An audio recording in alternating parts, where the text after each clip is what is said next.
संरक्षण क्षेत्रात आत्मनिर्भरता ही चैनीची बाब नसून एक धोरणात्मक गरज आहे, असं संरक्षण मंत्री राजनाथ सिंह यांनी म्हटलंय। संरक्षण मंत्र्यांच्या हस्ते आज गोवा इथे समुद्र प्रताप या भारतीय तटरक्षक दलाच्या पहिल्याच प्रदूषण नियंत्रण जहाजाचं जलावतरण झालं, त्यावेळी ते बोलत होते। कोणतंही राष्ट्र केवळ त्याच्या संसाधनांनी, तंत्रज्ञानानं किंवा आर्थिक सामर्थ्यानं महान बनत नाही, तर राष्ट्राची खरी ताकद त्याच्या मूल्यांवर आधारित आदर्शांवरून निश्चित होते, असं ते म्हणाले।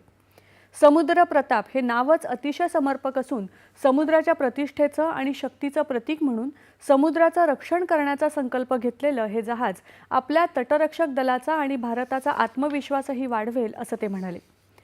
भारत एक सक्रिय सागरी राष्ट्र असून हिंद महासागर क्षेत्रात स्थैर्य, सहयोग आणि नियमांवर आधारित व्यवस्था सुनिश्चित करण्यासाठी अग्रणी भूमिका बजावत आहे, असंही ते म्हणाले। रीच और इफेक्टिवनेस कई गुना बढ़ जाती है। इन सारी कैपेबिलिटीज के कारण यह शिप रफ सी कंडीशंस में भी स्टेबल रहकर काम कर सकता है, जो रियल लाइफ ऑपरेशंस में मैं मानता हूं कि एक बहुत बड़ा एडवांटेज है। साथियों, इस शिप की एक और ख़ास बात यह है कि इसमें 60% से अधिक इंडिजिनस मटेरियल्स का ही उपयोग हुआ है। यह अपने आप में आत्मनिर्भर भारत की दिशा में बढ़ता हुआ यह एक मजबूत कदम है। हमारे मेक इन इंडिया इनिशिएटिव्स का असली अर्थ ऐसे ही प्रोजेक्ट्स में दिखाई देता है।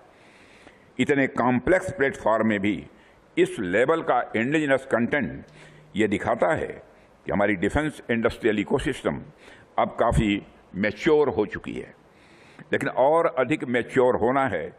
मैं चाहता हूं 60% ही नहीं बल्कि हम 90% तक हमारा इंडिजिनस कंटेंट हमारे शिप्स में हो, यह हम लोगों की कोशिश है। हमने डिफेंस मैन्युफैक्चरिंग में कम से कम इतनी क्षमता तो आज हासिल कर ही ली है कि हम मैन्युफैक्चरिंग से संबंधित कॉम्प्लेक्स चैलेंजेस को भी हैंडल करने में आज सक्षम हैं। अत्यंत जटिल सुरक्षा परिसंस्थेत भारतातील जहाज बांधणी उद्योगाची भूमिका महत्त्वपूर्ण आहे। अंमली पदार्थांची तस्करी, अवैध मासेमारी, मानवी तस्करी, पर्यावरणाला हानी पोहोचवणारी कृत्य आणि इतर संदिग्ध आव्हानांना सामोरं जावं लागत असताना सागरी सुरक्षा हा महत्त्वाचा पैलू असल्याचं ते म्हणाले। दरम्यान समुद्र प्रताप हे जहाज समुद्रात होणारी तेलगळती वेळीच ओळखून संभाव्य प्रदूषण तातडीनं रोखण्यासाठी आवश्यक ती कृती करण्याच्या दृष्टीनं अत्याधुनिक प्रणालीनं सज्ज आहे। समुद्राच्या पाण्यात तेलगळती झाल्यास दूषित पाण्यातून तेल वेगळं करणं तसंच दूषित घटकांचं विश्लेषण करण्यात हे जहाज सक्षम। 60% अधिक स्वदेशी सामग्री वापरण्यात आली असून अत्याधुनिक तंत्रज्ञानानं हे जहाज सुसज्ज आहे। या जहाजामुळे भारतीय तटरक्षक दलाच्या प्रदूषण प्रतिसाद तसंच अग्निशमन आणि सागरी सुरक्षा क्षमतांमध्ये लक्षणीय वाढ होण्याची अपेक्षा आहे।